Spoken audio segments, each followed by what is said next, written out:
Hi, welcome to the channel. I'm G.V. Schneider, your financial coach, and today we're talking student loans. Now, I want to get this out of the way right at the beginning. I am not against people going to school, and I am not necessarily against student loans, but I am against people taking out a huge amount of debt and not thinking about the ramifications of paying it back. So why this topic is important to me: I think there's a lot of people out there with a lot of crushing student loan debt. They are trying to get debt relief. They're working their way out of debt, or they're thinking about going to school and they're contemplating what they should do, or they're feeling pressured, frankly, to go to a certain school or live up to expectations, and they're not really analyzing the money aspect of things. So, obviously, I think it's optimal, to go to school without taking loans, whether that means your parents have saved away and are helping you through college. Maybe you've got scholarships for academic performance or sports. Those are great options. Or maybe you're putting yourself through school. That's very commendable. That's a very difficult thing to do, and I'm always impressed by anybody that's put themselves through school. But all that being said, for some people that just won't be a great option, or they're not willing, to do what it takes to put their college plans on hold and earn money and pay for it. So if you do decide to borrow money for school, here's a simple formula to follow, some guidelines, if you will.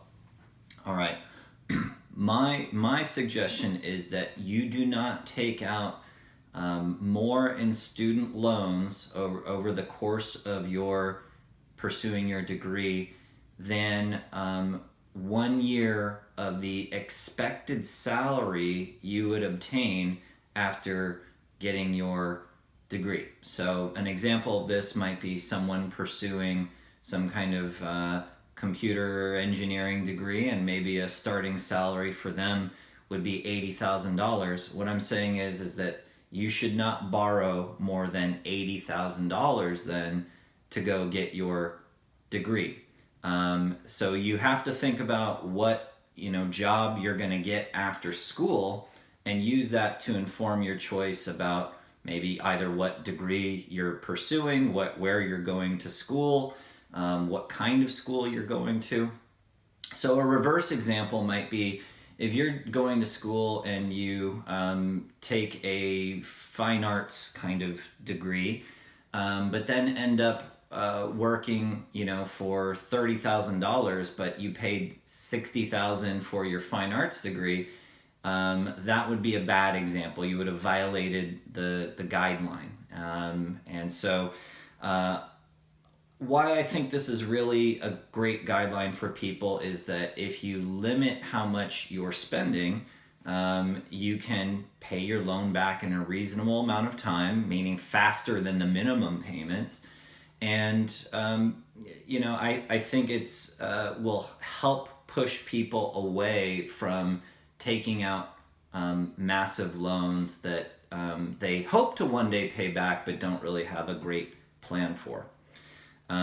So some great implications, if you follow this advice, will be it'll stop you from overpaying for a degree, because you'll be thinking about what you're likely to earn afterwards. I think you'll exercise better judgment in selecting a school or a field of study.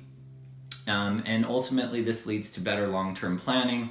It stops you from jumping into college without thinking about what comes after.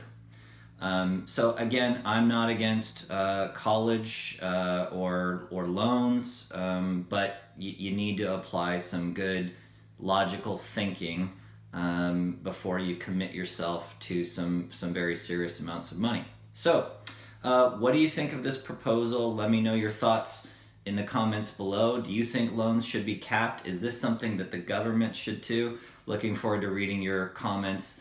And as always, if you are making any kind of big purchase or need help with your finance, please contact me through my website. Thanks, and see you in the next video.